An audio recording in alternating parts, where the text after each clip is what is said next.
Welcome back to our YouTube channel Barnwal platform. Now I am telling about important questions of weekly test. Your subject is Hindi.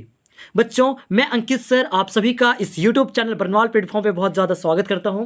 तो आप सभी के लिए मैं एक important video लेकर आया हूं जो सब्जेक्ट हिंदी का है, जो आपका वीकली टेस्ट होने वाला है। उस वीकली टेस्ट के लिए मैं कुछ महत्वपूर्ण सवाल को लेकर आया हूं जो इस वीडियो में देखना पड़ेगा। तो आप सभी जितने भी बच्चे क्लास 10th में पढ़ रहे हैं उनके लिए यह वीडियो बहुत ही ज़्यादा इंपॉर्टेंट है, जिन्हें देखना चाहिए, ठीक है, ताकि आपके वीकली टेस्ट को अच्छा कर सकें। तो चलिए बिना लेट के वीडियो को शुरू करते हैं और देखते हैं महत्वपूर्ण सवालों के ऊपर बात करते हैं। तो बच्चों हम लेकर आए हैं इंपॉर्टेंट क्वेश्चंस में से सबसे पहले हम सब्जेक्टिव लेकर आए हैं, ठीक है, जो आपके एग्जाम में पहले ऑब्जेक्टिव देगा, बट हम यहाँ पे बात करेंगे पहले सब्जेक्टिव क्वेश्चंस के ऊपर, ठीक है, फिर बाद में हम ऑब्जेक्टिव देखेंगे। तो चलिए बिना लेट के वीडियो को स्टार्ट करते हैं और देखते हैं कि सब्जेक्टिव में किस किस तरीके के जो क्वेश्चंस हैं वो पूछे जा सकते हैं। तो आपका पहला सवाल है यहाँ पे, फर्स्ट क्वेश्चन इज कवि नागार्जुन के अनुसार फसल क्या है। जो एक चैप्टर है आप लोगों का दंतुरित मुस्कान और फसल, यहाँ से आपका क्वेश्चन रहेगा, ठीक है। तो कह रहा है जो फसल एक पोयम है उसका जो कवि कौन है। हाँ तो बच्चों जो फसल है उसकी जो पोएट का नाम है, कवि का नाम है, वो है नागार्जुन, ठीक है। तो कवि नागार्जुन के अनुसार फसल क्या है। तो चलिए देखते हैं कि क्या है, क्या कहना चाह रहा है कवि, फसल क्या है। तो यहाँ पे लिखा हुआ है कवि के अनुसार फसल जो है पानी, मिट्टी, धूप, हवा और मानव श्रम का मिला जुला रूप है। कवि कहते हैं कि जो फसल है वो एक पानी से मिला हुआ रूप है, मिट्टी से मिला हुआ रूप है, धूप, हवा और इंसानों की मेहनत, किसानों की मेहनत का मिला हुआ एक रूप है। कौन? फसल, है ना। फसल जो है वो पानी, मिट्टी, धूप, हवा और किसानों की मेहनत का मिला जुला रूप है। इसमें सभी नदियों का पानी को जादू कहा जाता है। जितने सारी नदियां हैं उन नदियों के पानी का जादू कहा जाता है, क्योंकि वो उन्हीं पानी में से फसल की उपजाऊ होती है। तो पानी का एक जादू कहा जाता है, ये पानी के कारण फसल हो रही है, क्योंकि इसमें पानी का बहुत बड़ा हाथ होता है। जितने बच्चे आप लोगों भी बहुत सारे बच्चे जो होंगे किसान होंगे, तो आप लोगों का भी अभी सीजन आ रहा है आलू रोपने का, तो यहाँ पर भी आप लोगों को पानी की रिक्वायरमेंट बहुत होती है, पानी की ज़रूरतें बहुत होती है। तो आप लोग प्रैक्टिकल नॉलेज से समझ सकते हैं कि फसल के लिए पानी का कितना बड़ा वहाँ पे महत्वपूर्ण हिस्सा होता है, अहम हिस्सा होता है। तो वही कवि कहते हैं कि नदियों का जो है पानी का जादू कहा जाता है। किसे? फसल को, है ना। कवि के अनुसार फसल नदियों के पानी का जादू कहा जाता है, मनुष्य के हाथों के स्पर्श की महिमा कहा जाता है। जितने सारे किसान हैं उनके जो हाथों का जो छूना होता है, फसल को जो छूना होता है, रोपना होता है, उनकी महिमा कहा जाता है। मिट्टी का गुणधर्म कहा जाता है। मिट्टी का गुणधर्म समझ में आ रहा है, मतलब मिट्टी की क्वालिटी, मिट्टी का गुणधर्म, उसके जो काम करता है जो मिट्टी, उसका गुणधर्म कहा जाता है। सूर्य की किरणों को रूपांतरण कहा जाता है। सूर्य का जो किरण है, सनलाइट है, उसका रूपांतरण कहा जाता है। फसल मानव और प्रकृति का एक अहम हिस्सा है। फसल जो है मानव और प्रकृति का बहुत ही अहम हिस्सा है। तो ये रहा आपका इंपॉर्टेंट क्वेश्चन फर्स्ट खत्म हो गया। अब चलिए सेकंड क्वेश्चन की ओर बढ़ते हैं, है ना। चलिए देखते हैं कि किस किस तरीके का जो सेकंड क्वेश्चन है वो पूछेगा। चलिए यहाँ पे आपका क्वेश्चन है, कवि नागार्जुन ने बच्चे के सौंदर्य को किन किन चीज़ों से व्यक्त किया। बच्चों आप लोग वीडियो को स्किप नहीं करेंगे, वीडियो को पूरा वॉच करेंगे। अगर आप स्किप करने की गलती करते हैं दैट मीन्स आप बहुत ज़्यादा मिस्टेक कर जाएंगे। बच्चों यह इंपॉर्टेंट क्वेश्चन आपके वीकली टेस्ट के लिए ही नहीं बल्कि आपके बोर्ड एग्जाम के लिए भी बहुत ज़्यादा इंपॉर्टेंट है, क्योंकि बोर्ड एग्जाम में भी यहाँ से भी क्वेश्चन आपका कन्फर्म रहेगा। ये मेरा 100% गारंटी है। आप लोग लिख लो कहीं भी ये 100% मेरा गारंटी है।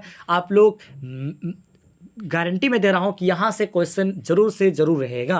तो आप लोग को वीकली टेस्ट के साथ साथ बोर्ड एग्जाम के भी प्रिपरेशन करवा दे रहा हूं, ठीक है। चलिए देखते हैं, कवि नागार्जुन ने बच्चे की मुस्कान की सौंदर्य को तुलना किस किस चीज से की थी, किस किस चीज से व्यक्त किया है, ठीक है। किसका? जो नागार्जुन जो थे, कवि जो थे, वो अपने बच्चे की मुस्कान, बच्चे की हंसी, बच्चे की खुशी की सौंदर्य, उसकी खूबसूरती की किन की चीजों से व्यक्त किया है। चलिए देखते हैं, यहाँ पे कवि नागार्जुन ने बच्चे की मुस्कान की तुलना इनसे की है। कवि नागार्जुन ने बच्चे की मुस्कान की तुलना इनसे की, किससे? कमल के फूल से, है ना।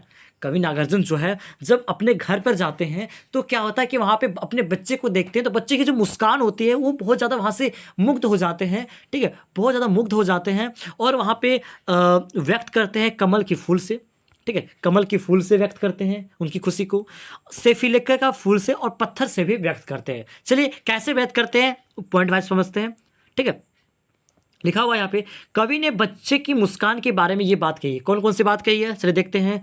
बच्चे की मुस्कान से मृतक में भी जान आ जाती है। बच्चे की मुस्कान से मरा हुआ इंसान में भी जान आ जाती है। ये लाइन जो लिखा हुआ है, दैट मीन्स ये मरा हुआ इंसान ये जनरली नहीं लिखा हुआ, मतलब इस कविता का जो कहने का तात्पर्य है कि जो टूटा फूटा इंसान होगा, टूटा फूटा इंसान मतलब दिल का टूटा हुआ इंसान, हताश इंसान, उदास इंसान, मायूस इंसान, उस इंसान के भी जान आ जाती, उस इंसान भी एक्टिव हो जाता है, वो इंसान भी खुश हो जाता है। कितना भी वो इंसान डिप्रेशन में क्यों ना हो, बच्चे की अगर खुशी देख लेगा, छोटे छोटे नन्हे शिशु का अगर खुशी देख लेगा, तो बच्चे भी मुग्ध हो जाएगा, बच्चे भी खुश हो जाएगा। ठीक है, बच्चों की मुस्कान को देखकर ऐसा लगता है कमल के फूल तालाब के बजाय झोपड़ी में खिल रहे हैं। बच्चे की जब मुस्कान जब देखता है नागार्जुन, तो समझता है कि जो कमल का फूल है वो तालाब में नहीं बल्कि झोपड़ी में आ चुका है, मेरी झोपड़ी में आ चुका है, मेरे घर में आ चुका है। ठीक है, बच्चे की मुस्कान से प्रभावित होकर पत्थर भी पिघलकर जल बन जाएगा। कवि कहते हैं कि बच्चे की मुस्कान अगर जो देखे, पत्थर भी देखेगा तो वहाँ पे पिघल कर पानी बन जाएगा। ऐसा कहने का तात्पर्य है कवि का, मतलब कवि का ओवरऑल कहने का तात्पर्य है कि जो नन्हे शिशु का जो मुस्कान है, जो खुशी है, उनको देखकर बहुत सारा लोग क्या हो जाता है, मुग्ध हो जाता है, बहुत ही चीज़ें मुग्ध हो जाती है। ठीक है, सौंदर्य उसका अलग चीज़ है, बहुत ही अजब तरीके का सौंदर्य है, बहुत ही खास सौंदर्य है। कवि का ये कहना चाह रहा है, बच्चा जब तिरछी नज़रों से देख मुस्कुराता है तो कवि को लगता है कि वह उनके प्रति स्नेह प्रकट करता है। बच्चों को बच्चा जब तिरछी नज़र से जब देखता है, मुस्कुराता है, हंसता है, खेलता है, तो फिर कवि को लगता है कि वह उसके प्रति प्यार प्रकट कर रहा है। ठीक है, जब कवि बच्चा जो होता है कवि की तरफ देखता है तिरछी नज़रों से, हंसता हुआ, खेलता हुआ, मुस्कुराता हुआ, तो कवि को लगता है कि उसके प्रति वो प्यार व्यक्त कर रहा है। तो ये रहा इंपॉर्टेंट क्वेश्चन, दो नंबर कंप्लीट। आप लोगों को वीडियो कैसा लग रहा है, कैसा क्वेश्चन को समझ में आ रहा है कि नहीं आ रहा है, आप लोग कमेंट बॉक्स में फटाफट लिख देंगे। ठीक है, चलिए नेक्स्ट क्वेश्चन देख रहे हैं। फसल के हाथों की गरिमा और महिमा कहकर कवि ने क्या व्यक्त करना चाहा है। फसल के हाथों की जो गरिमा है और महिमा है कहकर कवि ने क्या व्यक्त करना चाहा है, मतलब फसल के हाथों की जो गरिमा महिमा जो है, ये सब बोलकर कवि क्या क्या बोलना चाहता है, क्या कहना चाह रहा है। चलिए देखते हैं क्या कहना चाह रहा है। इसमें कवि कहना चाहता है कि क्या कहना चाहता है, देखते हैं फटाफट। हाँ, किसानों के हाथों का प्यार भरा छूना, स्पर्श, स्पर्श मतलब होता है छूना। किसानों के हाथों का प्यार भरा छूना पाकर, स्पर्श पाकर ही फसलें इतनी फलती फूलती है। कह रहा है जब किसान जब प्रेम से उसे छूते हैं तो फसल जो होती है खिलती है, मुस्कुराती है, फसल भी एक खिलता फूलता है ना। या किसने की मेहनत, किसने यहाँ पे किसान होगा या मिस्टेक टाइपिंग हो गया। ठीक है, किसान, यह किसान की मेहनत, किसान की मेहनत, ठीक है, किसान की मेहनत ही गरिमा है जिसके कारण फसल इतने आगे बढ़ती चले जाती है। ठीक है, किसान की ही सारा महिमा है, सारा गरिमा है, किसान की ही कृपा है जिसके कारण जो फसल है लगातार बढ़ती जा रहा है। ठीक है, तो आप लोग का सब्जेक्टिव इंपॉर्टेंट क्वेश्चन यहाँ खत्म हुआ। अब हम देखते हैं कुछ ऑब्जेक्टिव क्वेश्चंस को जो आपके इस एग्जाम के पॉइंट ऑफ व्यू से काफ़ी ज़्यादा इंपॉर्टेंट है। तो वीडियो को हल्का सा भी स्किप नहीं कीजिएगा, अगर आप स्किप करते हैं तो इसमें आपका ही नुकसान है। ठीक है, चलिए देखते हैं अब हम एमसीक्यू। कविता में झोपड़ी में कमल खिलने का क्या आशय है। कविता में झोपड़ी में कमल खिलने का क्या आशय है, अभी मैंने 2 मिनट पहले समझाया है। कविता में जब झोपड़ी खिलता है तो उसका आशय है पैसा कमाना, है ना, पैसा कमाना ना, या अमीर होना। नहीं बच्चों, कमल का खिलना है, झोपड़ी में फूल खिलना, झोपड़ी में कमल खिलना। कमल खिलने का अर्थ वही है, क्या आशय है, झोपड़ी में फूल खिलना। कोई नहीं ना सोच रहे थे कि पैसा कमाना, इसलिए ना सोच रहे थे, नहीं ना। चलिए गुड बॉय, चलिए हाँ आगे बढ़ते हैं।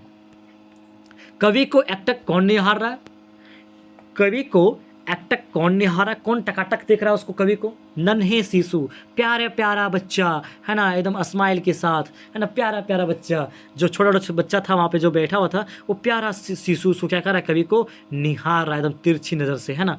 ये क्या कहना चाह रहा है, कवि को एकटक कौन निहार रहा है, तो शिशु निहार रहा है। ठीक है, चलिए आगे बढ़ते हैं। वीडियो को अच्छा लग रहा है फटाफट वीडियो को शेयर कर दीजिएगा, क्योंकि वीडियो को अगर शेयर कीजिएगा तो आपके लिए बहुत ज़्यादा क्या कहते हैं, मेहनत नहीं लगेगा, आपको मेहनत नहीं लगेगा, लेकिन मुझे बहुत ज़्यादा फायदा होता है। तो आप लोग वीडियो को ज़्यादा शेयर कीजिए और कमेंट्स बॉक्स में जरूर लिखिए बच्चों। हर एक बच्चे कमेंट्स में लिखेंगे कि वीडियो को आपको कैसा लग रहा है और वीडियो देखकर आपको कैसा समझ में आ रहा है या नहीं आ रहा है। फटाफट बच्चे कमेंट्स बॉक्स में लिखेंगे कि वीडियो आपको कैसा लग रहा है। ठीक है, चलिए किसकी मुस्कान इतनी मनमोहक है कि मुर्दे में भी जान डाल सकती है। किसकी मुस्कान कितनी अच्छी है जो मुर्दे में भी जान डाल देती है। किसका, नन्हे बच्चों का, नन्हे शिशु का, मतलब छोटे छोटे बेबीज का, है ना, शिशुस का। चलिए आगे बढ़ते हैं, डिलीट किए।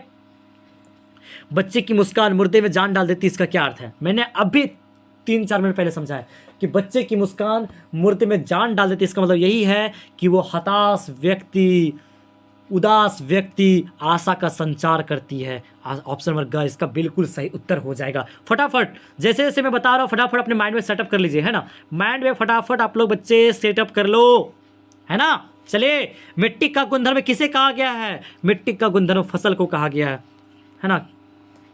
आगे बढ़ते हैं।